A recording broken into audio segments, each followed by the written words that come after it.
आणि आजकाल सगळ्यात मोठा प्रश्न माझ्या समोर असतो, मुलाचे आई वडील असतील तर आमच्याशी तिचं जमेल का. तर मग मी गमतीने म्हणते पण की मुलापेक्षा यांच्याच पत्रिका जुळवा दाखवा. पुढचे लोक आपल्या मुलीबद्दल वाईट तर कधी सांगणार नाही की हिच्यामध्ये हे असे गुणदोष. बरोबर. पत्रिका खोटं बोलत नाही. त्यामुळे नुसतं पत्रिकेमध्ये मंगळ आहे असं नसतं. अर्ध्यापेक्षा जास्त लोकांना मंगळच नसतो जरी त्या स्थानात असला तरी. म्हणून आम्ही म्हणतो की लोक दुःखात असले की आमच्याकडे येतात आणि सुख झालं की हॉटेलमध्ये जातात. मी जर एखाद्याला सांगितलं बघ बाबा आता तुला 2 दिवसांनी हार्ट अटॅक येणार आहे, त्याला माझ्यासमोरच हार्ट अटॅक येईल. शनी हा कधी वाईट नाहीये. लोकांचा तो खूप गैरसमज आहे की शनी हा वाईट आहे. अरे आता 7:30 आहे म्हणजे माझं सगळं वाईटच होणार आहे. असं काही नाहीये. म्हणजे ते काका माझ्याकडे मग नंतर लाल दिव्याच्या गाडीतनं आले होते पेढे घेऊन. म्हणजे मला ते खूप असं ऑकवर्डही झालं की बापरे एवढा मोठा माणूस आपल्या घरी. नमस्कार. आपल्या आयुष्यातले महत्वाचे निर्णय आपण ज्या शास्त्राच्या आधारे घेतो ते म्हणजे ज्योतिषशास्त्र, आणि आजचा आपला विषय हाच आहे. आपल्याला आज मार्गदर्शक म्हणून लाभलेले आहेत मेघा निगुडकर मॅडम. मेघा मॅडम यांनी ज्योतिषशास्त्री, नक्षत्र विशारद असे शिक्षण घेतलेले आहे आणि त्यांचं वास्तुशास्त्र यावर सुद्धा गाढा अभ्यास आहे. 18 वर्षांचा त्यांचा प्रदीर्घ अनुभव आज आपण इंटरव्ह्यू मध्ये बघणारच आहोत. भेटूया मेघा मॅडमला.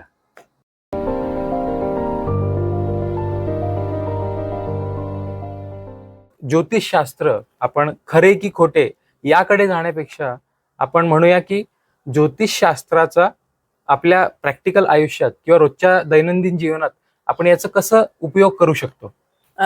ज्योतिषशास्त्र हे ऍक्च्युली ऑकल्ट सायन्स आपण म्हणू. प्रत्येकाची पत्रिका ही वेगळी वेगळी असते, पण मी सगळ्यांना एकच असं सांगू इच्छिते की या शास्त्राच्या अधीन नाही जाऊ कोणी. आपल्याला जिथे खूपच अगदी प्रश्न आहे, म्हणजे एखादा डिसिजन घ्यायचा आहे आपल्याला, त्यासाठी आपण या शास्त्राचा उपयोग करू शकतो. ओके. तसंच पुढे जे काय घडणार आहे त्याची एक आपल्याला रफ आयडिया आपल्याला या शास्त्रामुळे येऊ शकते. आणि त्यामुळे आपण मग आता उदाहरणार्थ जसं सांगायचं झालं की आजकाल शिक्षणाला भरपूर पैसा लागतोय मुलांच्या. तर 10वीच्या वेळेला माझ्याकडे भरपूर पॅरेंट्स येतात की पुढे काय. तर त्यासाठी मी मग त्यांना फील्ड 1-2 काढून देते आणि मग त्यानुसार ते काम करतात.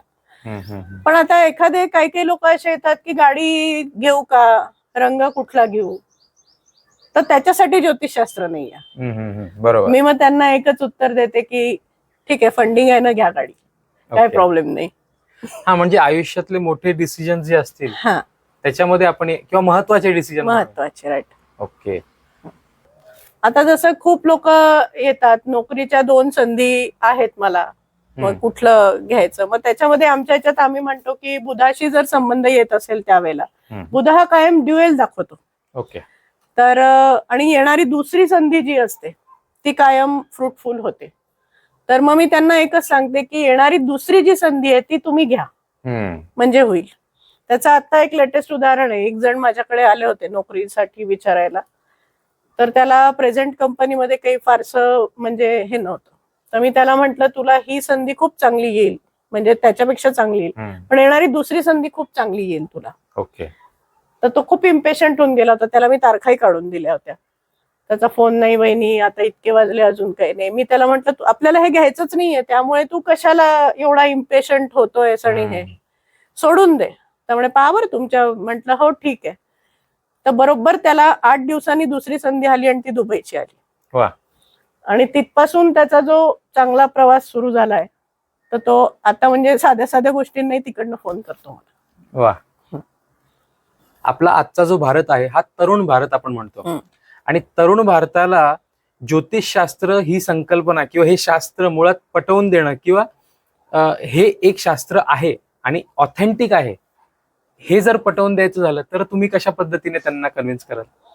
आता खरं सांगायचं झालं ना तर तरुण पिढीच माझ्याकडे जास्त येते. ओके. विचारायला. मग त्यांच्यासमोर खूप असे पारंपरिक शब्द नाही वापरायचे.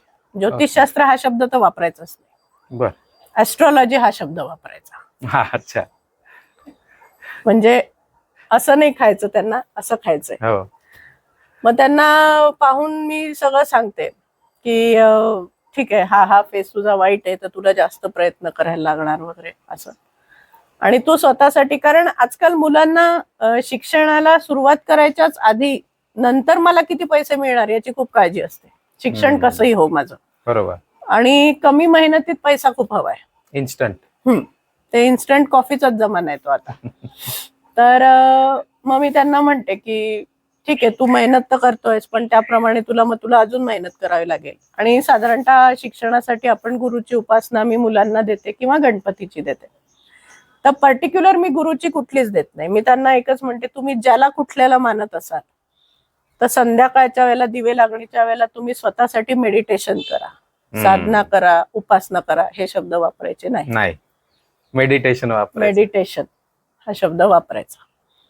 नंतर तुझी फील्ड काय, ठीक आहे, पण मला तुझ्या पत्रिकेत हे काय असं दिसत नाहीये, तर तू ही फील्ड चेंज करशील असे मी सांगते. आणि बरेच लोक ती चेंज करतात त्या कालावधीनंतर. ओके, करतात. हा, करतात. आणि मग अशा पद्धतीने त्यांना सांगायचं. पण मग ते पण खूप एडिक्ट होऊन जातात या शास्त्राच्या. मग छोटी मग आता माझी परीक्षा आहे, मग आता मी काय करू, उपासना जास्त करू का, मग मी हे करू का. नाही, आहे ते चालू ठेव. आणि हे मी सांगितलंय म्हणून नको करू, आपल्याला याचा चांगला फायदा होणार आहे या विचाराने तू हे कर, असं मी त्याला सांगते. आणि ते करतातही. एकाला सांगितलं होतं तू गुरुची उपासना कर, तरी डायरेक्ट गुरुचरित्र वाचायला घेतलं. अरे बापरे. आणि त्याचा त्याला इतका चांगला रिझल्ट आला की तो एमटेकहून त्यांनी PhD केली आणि तो आता लंडनला खूप चांगल्या जागी सेटल्ड आहे. वा. आणि त्यांनी गुरुचरित्र तेव्हा जे वाचायला सुरुवात केलं ते तो अजूनही वाचतो. आणि पत्रिकेतला एखादा ग्रह वीक असेल तर त्याची पण उपासना देते मी. आणि त्याप्रमाणे मुलं आजकाल फॉलो करतात. ओके, म्हणजे पिढी आता वळते.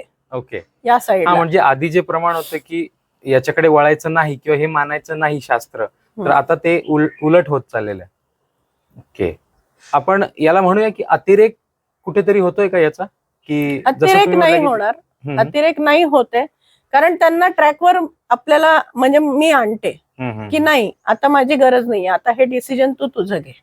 म्हणजे अधीन नाही व्हायचं या शास्त्राच्या, अधीन नाही व्हायचं. महत्वाच्या जेव्हा तुम्हाला काही एखादा प्रश्न असेल, जसं मी पहिल्या याच्यात सांगितलं, तेव्हाच आपण या शास्त्राचा आधार घेऊन पुढे जायचं. हे जे ज्योतिषशास्त्र आहे बेसिकली हे ग्रहांवर डिपेंडेंट आहे. मग ग्रहांचा आपल्या आयुष्यावरती कसा परिणाम होतो? कारण हा प्रश्न मला पर्सनली नेहमी पडतो की ग्रह तर आकाशात आहेत किंवा अवकाशात आहेत आणि आपण इथे आहोत, तर मग त्यांचा नक्की आपल्यावरती कसा प्रभाव पडतो? ऍक्च्युली कसं असतं, आपली जी कुंडली असते ती चौकट म्हणजे आपल्या पूर्ण आयुष्याचा आरसा असतो. ओके. आपल्या चौकटीच्या बाहेर आपल्या आयुष्यात काहीच घडत नसतं. म्हणजे हा माझा पर्सनल बिलीफ आहे एवढ्या वर्षाच्या अभ्यासावरून. आणि आपल्या आयुष्यात ना आम्ही म्हणतो महादशा अंतर्दशा. म्हणजे आपल्या याच्यात कसं आहे की आपल्या याच्यात एक फेज खूप कंटिन्यू होत नाही. एवढंच की जी वाईट फेज असते ती जाता जात नाही. मग तेव्हा लोक आमच्यासारख्यांचा आधार घेतात आणि चांगली फेज पटकन निघून जाते. म्हणून आम्ही म्हणतो की लोक दुःखात असले की आमच्याकडे येतात आणि सुख झालं की हॉटेलमध्ये जातात. ओके. तर त्याच्यामध्ये महादशा अंतर्दशा ज्या असतात ते सगळ्या त्या गोष्टींवर आपलं हे आयुष्य सगळं डिपेंड असतं. आपल्या पत्रिकेतली जी चांगली स्थान आहे त्या ग्रहांच्या दशा आल्या की आपल्या याच्यामध्ये आपल्याला प्रमोशन मिळतं, नोकरी मिळते, लग्न होतं, मूलबाळ होतं. पण जेव्हा आपल्या पत्रिकेतली जी त्रिक स्थानं म्हणतो आम्ही, 60-12 ही जी त्रिक स्थानं असतात ती वाईट स्थानं असतात. त्याच्यावरनं ऍक्सिडेंट्स पाहतो आपण, तुरुंगवास पाहतो, कर्जबाजारीपणा पाहतो. ओके. मग ते आलं की मग आपल्याला ती फेज वाईट असते ती. तर त्या सगळ्या ग्रहांचा कंट्रोल हा आपल्या पूर्ण आयुष्यावर असतो. ओके. आणि महादशेचा हा जो पिरियड असतो हा खूप मोठा असतो. 10 वर्ष, 15 वर्ष. म्हणजे चांगल्या काळाचा. चांगला असा नाही म्हणता येणार. जे कुठला ग्रह असेल तर त्याचं, आता उदाहरणार्थ शुक्राची दशा असेल ती 20 वर्षाची असते. तर काही 20 वर्ष आपल्या आयुष्यातले चांगले जात नाही. त्याच्या अंडर येते अंतर्दशा, ती असते 4-5 वर्षाची. त्याच्या अंडर येते विदशा, ती असते काही महिन्यांची. म्हणून मग काही महिने चांगले, काही महिने वाईट, असं आपल्या आयुष्यात चालू राहतं. ओके. आणि मग जे आपण त्या चौकटीत म्हणजे जी आकडे मांडले जातात त्याचा काय रेलेव्हन्स असतो, त्याचा काय अर्थ? त्या राशी असतात. राशी. समजा आता पहिल्या याच्यामध्ये 3 हा आकडा असेल तर ती मिथुन रास असते. त्या राशींचा एक क्रम आहे. मेष, वृषभ, मिथुन, कर्क, सिंह, कन्या, तुळा, वृश्चिक, धनु, मकर, कुंभ, मीन. ओके, 12 राशी. आपल्या जन्माच्या वेळेला पूर्व क्षितिजावर जी रास उदित असते ती रास पहिल्या याच्यात मांडली जाते आणि त्याच्यानुसार क्लॉकवाईज आपण त्या राशी मांडतो. ओके. आता 2 जुळे भाऊ किंवा बहीण असतात, ते एकाच ठिकाणी एकाच वेळेस जन्माला येतात, मग त्या दोघांच्या पत्रिका किंवा त्या दोघांचे प्राक्तन हे वेगळे का असतात? ऍक्च्युली कसं असतं की जुळ्या मुलांची संतती हा विषयच वेगळा आहे पूर्ण. अच्छा. मग त्याच्यासाठी खूप सूक्ष्म जाऊन त्यांच्या पत्रिकेचा अभ्यास करावा लागतो. जसं मी आता सांगितलं, महादशा, अंतर्दशा, विदशा हे असतं. तर त्याच्यामध्ये आमच्या याच्यात आम्ही जसं तास मिनिटाचं आपलं गणित असतं तसं आमच्या याच्यात कला विकलांचं गणित असतं. तर जरी काही सेकंदांचा असला तरी विकला बदलतात त्याच्या. बर. हा, म्हणजे काही सेकंदांचा फरक पडला दोघांच्या जन्मात तरी सुद्धा फरक पडतो. एक इंजिनियर होतो, एक डॉक्टर होतो, इतकाही फरक पडतो. ओके. पडतो फरक, पण मग तेवढा सूक्ष्म अभ्यास केला गेला पाहिजे. आता तुम्हाला 18 वर्ष झाली या क्षेत्रात, तर या 18 वर्षात असं काही तुम्हाला वेगळी पत्रिका किंवा असं काही चमत्कारिक अनुभव आले किंवा एक तुमच्या अभ्यासाचा असा रिझल्ट मिळाला की तुम्हालाच त्याचा आनंद झाला की अरे मी हे प्रेडिक्ट केलं होतं आणि ते बरोबर तसं झालं?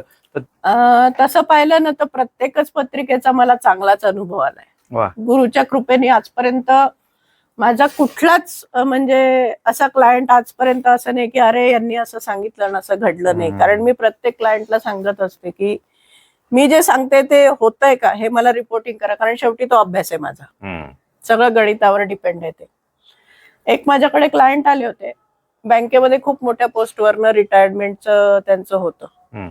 मुलगा आणि सून आमचे चांगले फॅमिली फ्रेंड आहे. तर त्यांचा फोन आला की बाबांचं रिटायरमेंट आहे आणि त्यांना कुठेतरी फसवल्या जात आहे. थ्रू आउट सर्व्हिस पूर्ण व्हाईट झाली, कुठे काही फसले नाही, कुठे पैसा नाही, काही नाही. तर म्हणे वहिनी बाबांना खूप टेन्शन आहे म्हणे की कारण येणारं फंडिंग हे मेजर होतं आणि ते त्यांचं पूर्ण अडकणार आहे. बापरे. म्हणे तुम्ही तेवढं पाहून सांगता का? बाबांचे सगळे डिटेल्स देतो. तर माझ्यासाठी तो चॅलेंजिंग प्रश्न होता, कारण 5 वर्षापूर्वीची गोष्ट आहे ही. मी नुकती म्हणजे कृष्णमूर्ती नावाचा ऍडव्हान्स हे करून मी लागली होती याला. म्हटलं ठीक आहे बघते, कारण त्यावेळेला माझे सर होते.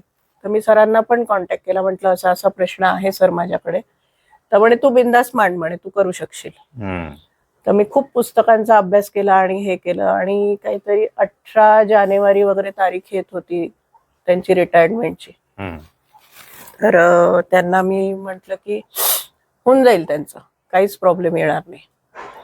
त्यांचं रिटायरमेंटची डेट आली, 18 जानेवारीचे 12 वाजले. मला तिचा फोन की अगं अजून तर काहीच आलेलं नाहीये बाबांना. असं मी दुसऱ्यांना सांगते, पण त्यांचा रिझल्ट येस्तोवर मला पण थोडंसं टेन्शनच असतं आणि हा खूप मोठा प्रश्न होता. तर बरोबर त्या दिवशी दुपारी 4 वाजता त्यांना फोन आला की तुमचं सगळं निर्दोष झालेलं आहे. 20 तारखेला त्यांचे सगळे पैसे जमा झाले. तर हा खूप मोठा, म्हणजे मी पूर्ण पत्रिका सोडवून सरांना पाठवली होती की सर असं असं मी सोडवलेलं आहे.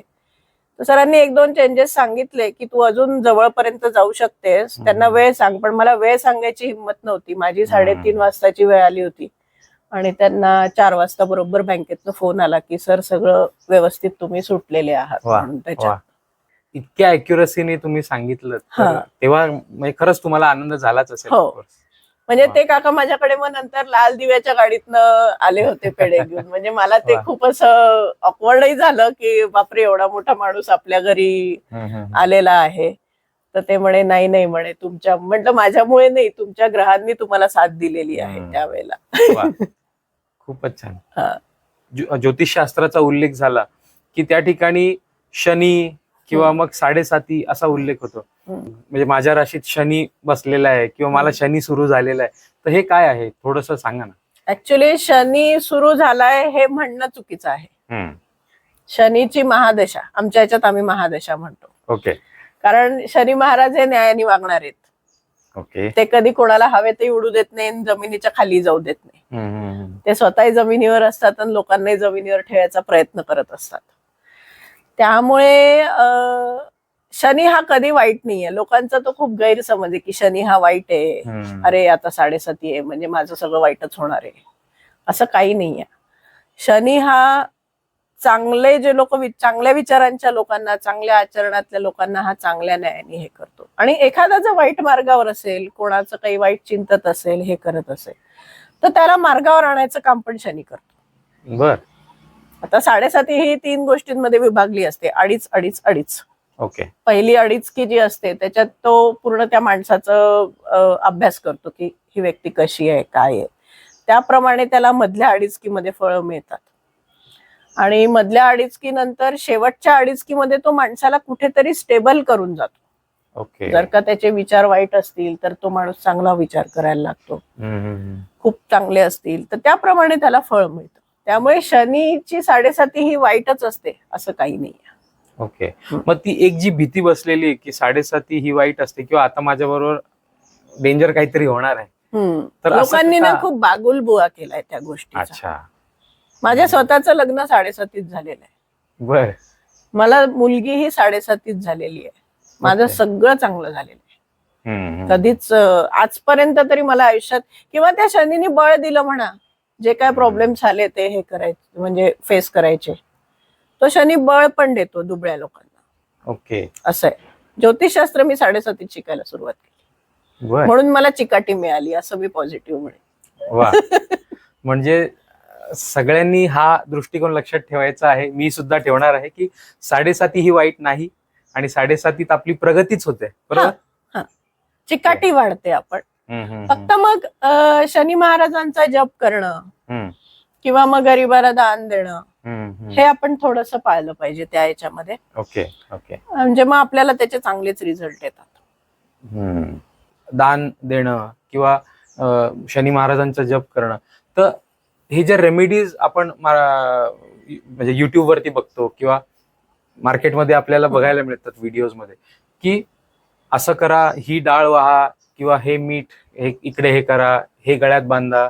तर असे जे उपाय असतात हे जनरल स्वरूपाचे असतात की त्या पत्रिकेला स्पेसिफिक म्हणून असतात? आता मला युट्यूबचं तर नाही सांगता येणार, पण मी स्वतः लोकांना पत्रिकेतले जे ग्रह वीक असतात त्याला अनुसरून रेमेडी देते. आता जसं शनीचं आपलं हे झालं, तर शनीचं असं असतं की एक तर तुम्ही शनी महाराजांना, पण मी कोणाला हे नाही सांगत की शनीला जाऊन तेल वाहा. मी सांगेल की महिन्यातल्या एखाद्या शनिवारी जी गरजू व्यक्ती आहे तिला तुम्ही तेल द्या, म्हणजे तिचे आशीर्वाद तुम्हाला मिळतील. ओके. म्हणजे आठवडा त्या बाईचा पण, बाई अथवा पुरुष जे कोण आहे त्यांचं निघून जाणार आणि आपल्यालाही समाधान दान केल्याचं. आणि कसं असतं रेमेडी ना ही शेवटी आपल्या मानसिकतेवर अवलंबून असते. ओके. आता मी हे केलंय ना, आता माझं सगळं चांगलं होणार. ओके. ही सगळी मानसिकता असते आपली. मग ज्योतिषशास्त्राचा आणि आपल्या मानसिकतेचा खूप जास्त जवळचा संबंध आहे. खूप जवळचा संबंध आहे. ओके. कारण आम्हालाही तो नियम आहे.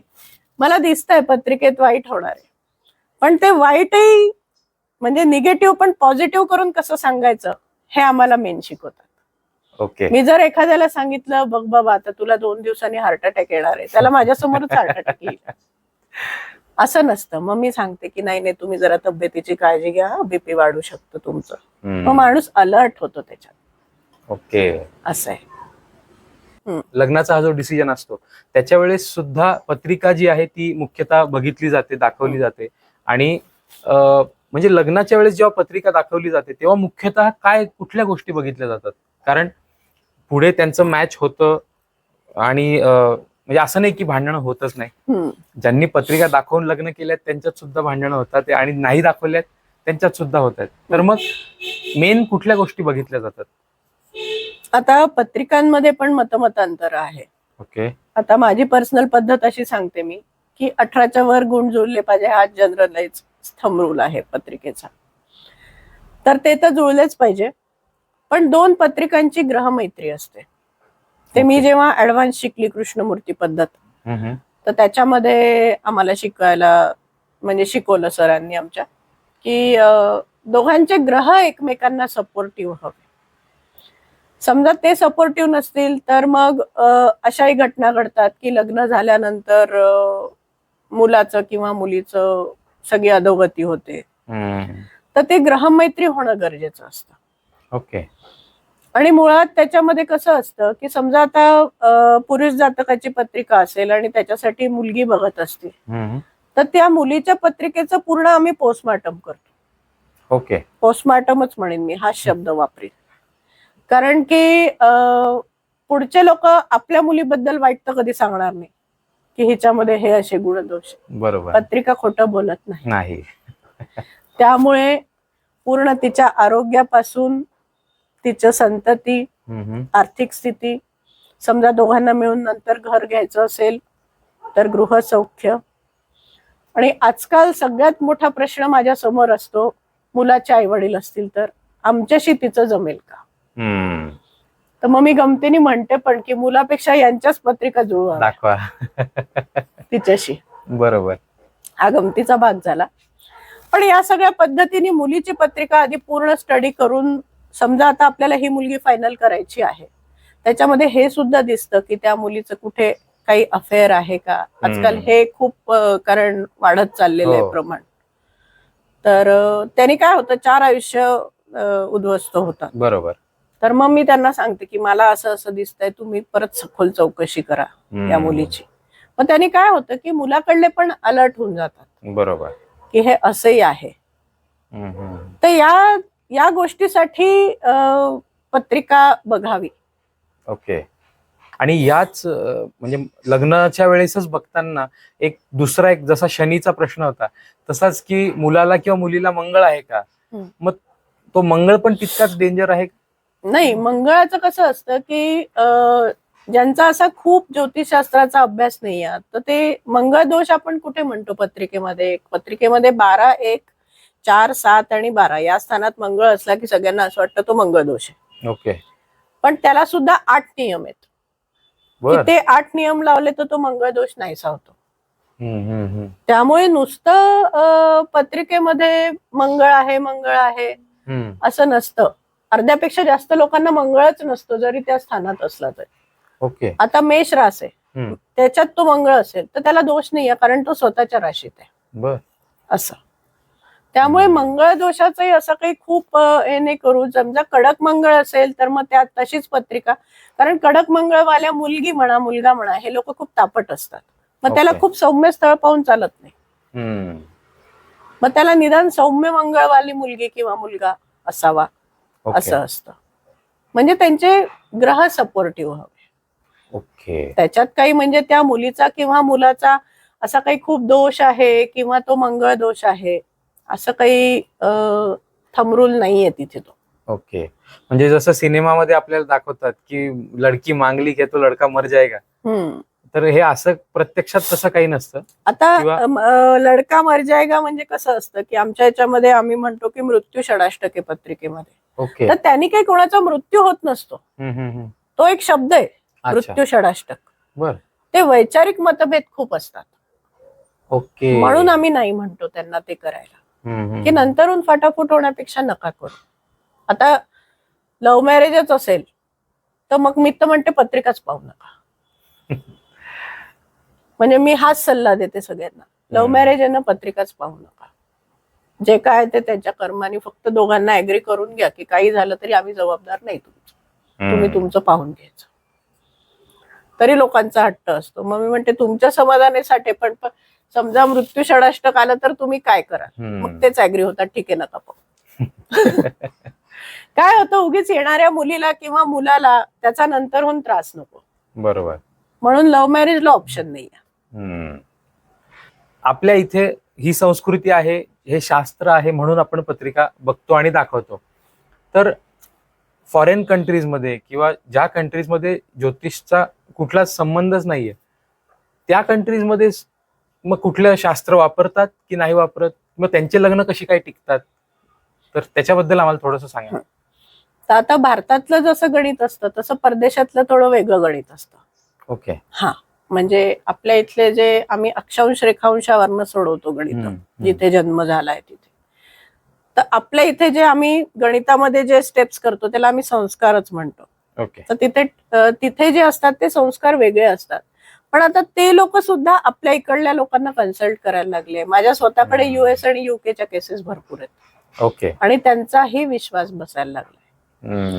पण समजा आपण हे दुबई साईडचे वगैरे म्हणतात, त्यांच्याकडे आहे म्हणजे त्याचं मला आता नाव नाही आठवत आहे, त्यांची बघायची पद्धत वेगळी आहे. पण ते लोक सुद्धा त्यांचे सुद्धा ज्योतिषी आहेत.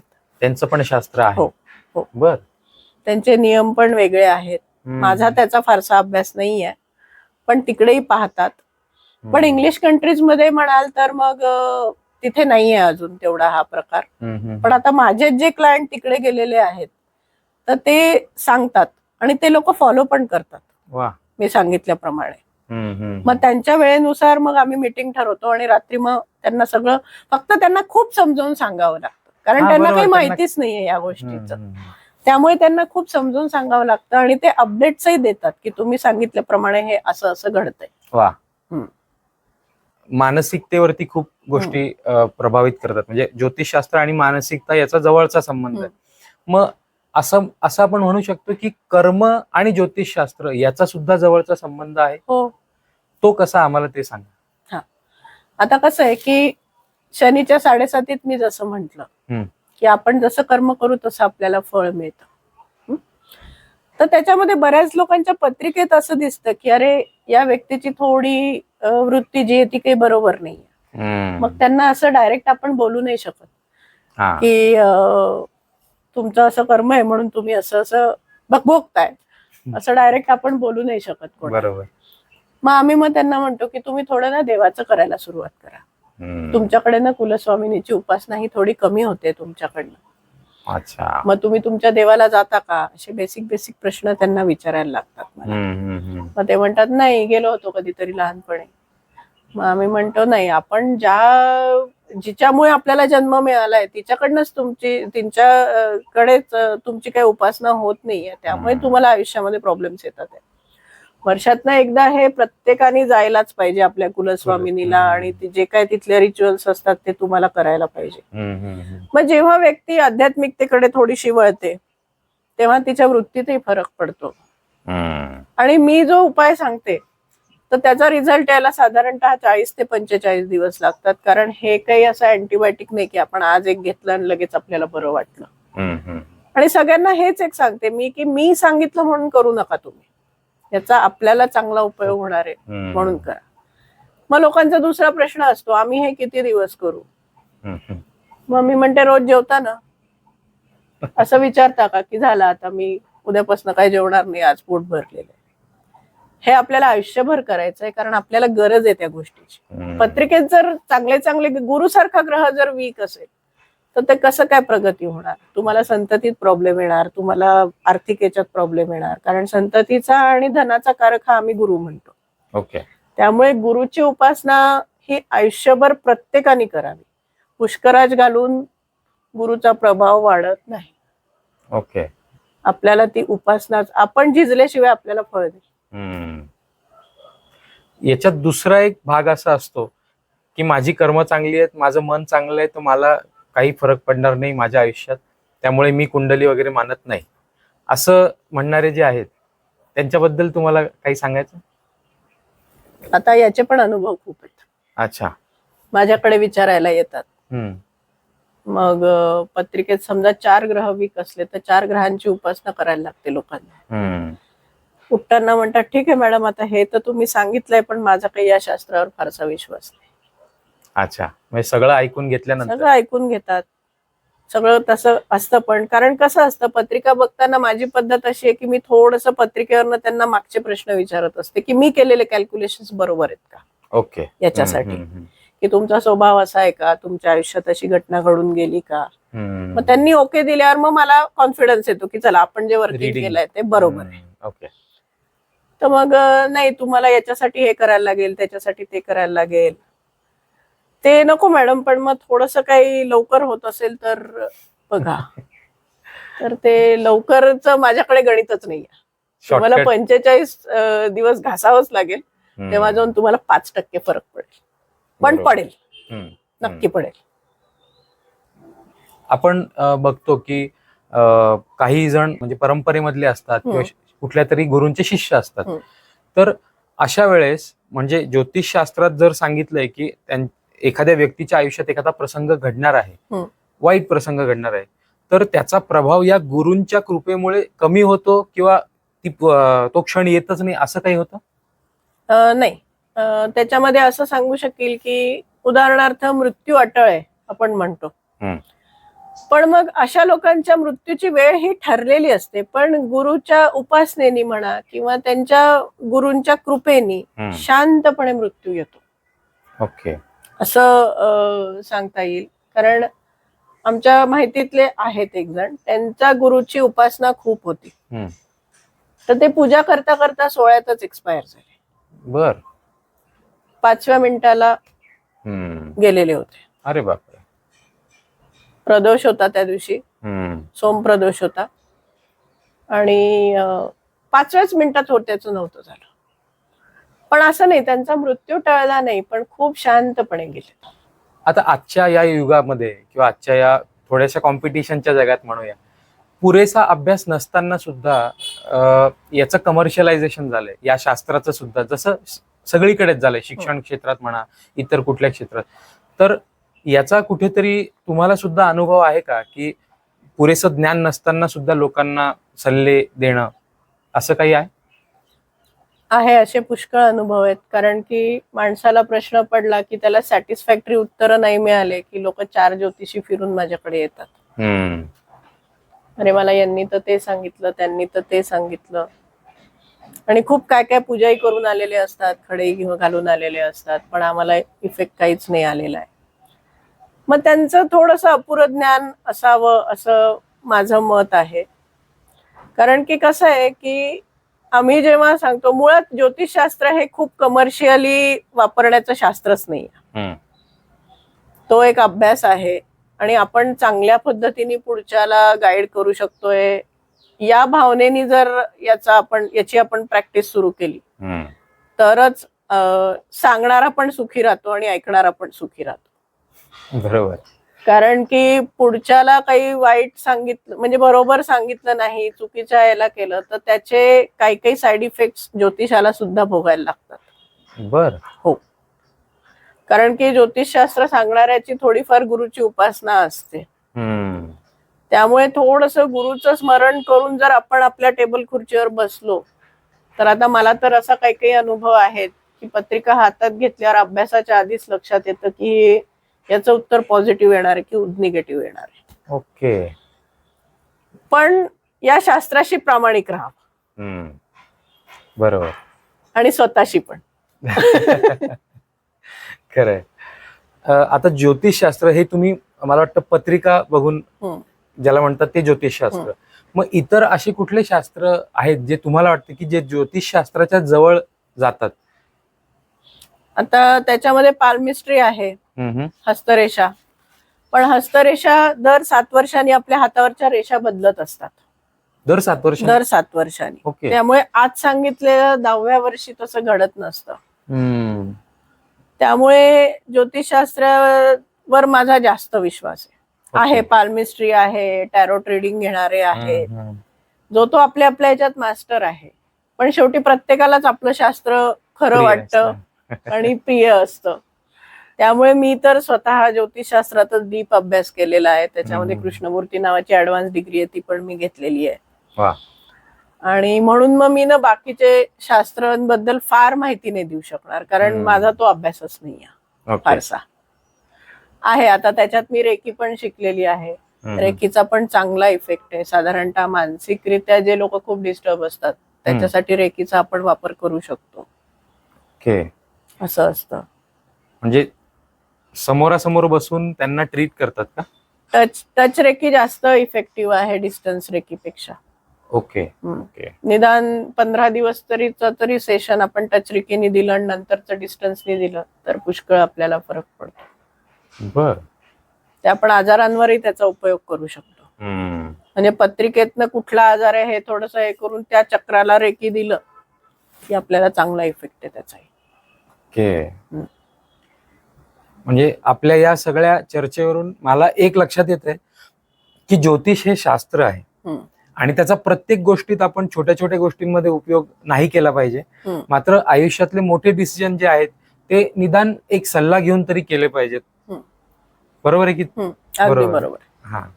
जर एखादा लेमॅन आहे किंवा नवीन व्यक्ती आहे, विद्यार्थी आहे, जिज्ञासू, आणि त्याला शिकण्याची इच्छा आहे की ज्योतिषशास्त्र मला सुद्धा शिकायचंय की मला उत्सुकता आहे, तर त्यांनी कशी सुरुवात करावी आणि कुठल्या प्रकारे पुढे जावं? त्याच्यासाठी तर आधी चांगला गुरु शोधणं खूप महत्वाची गोष्ट आहे. की आजकाल ज्योतिषशास्त्राचे क्लासेस भरपूर आहेत, पण हातचं राखून शिकवणारे पण भरपूर आहे. बर. त्यामुळे शिकणाऱ्यांनी पहिले असं पुढचे 10 वर्ष आपल्याला अभ्यासच करायचा आहे ही मानसिक तयारी करूनच शिकावं आणि चांगल्या गुरुकडनं शिकावं. आणि आता चांगल्या ज्योतिषांची खरं गरज आहे खूप. कारण की लोकांचे प्रश्न खूप आहेत, कॉम्पिटिशन खूप वाढलेली आहे. त्यामुळे चांगलं गाईड करणाऱ्यांची खूप गरज आहे सध्या. आणि थोडी गुरुची उपासना करूनच हे शास्त्र शिकावं. म्हणजे गुरुचं पाठबळ हे खूप लागतं आपल्याला. ओके. म्हणजे ते सुद्धा पत्रिकेत असावं लागतं की हा व्यक्ती ज्योतिष, त्या व्यक्तीचा बुध चांगला लागतो, हर्षल चांगला लागतो, आणि त्याच्यासाठी कन्या रास आणि मिथुन रास चेक करायला लागते. बर. म्हणजे कन्या आणि मिथुन रास वाल्यांनी शिकावं की नाही शिकावं? शिकायला पाहिजे, कारण ती बुधाची रास आहे आणि गुरुची धनु आणि मीन. मग तेच गुरु बुध चेक करायला लागतात त्या पत्रिकेमध्ये. बर. म्हणजे त्याचे सुद्धा प्री रिक्विजिट्स आहेत. हो. असं नको ना नंतरून नैराश्य यायला नको, अरे आपण हे शिकायला घेतलं पण आपल्याला काही इंटरेस्टच येत नाही, कळतच नाही असं. वा. मेघा मॅडम, खूप मजा आली आणि खूप गोष्टी नवीन शिकायला मिळाल्या आजच्या या आपल्या संवादातून. आणि नक्कीच आपण आपल्या व्ह्युअर्सला सुद्धा आवडला असेल. आपण पुढे सुद्धा एखादा पार्ट 2 याचा घेऊ नक्की. नक्की. आणि खूप छान, खूप धन्यवाद तुमचे. थँक्यू. धन्यवाद.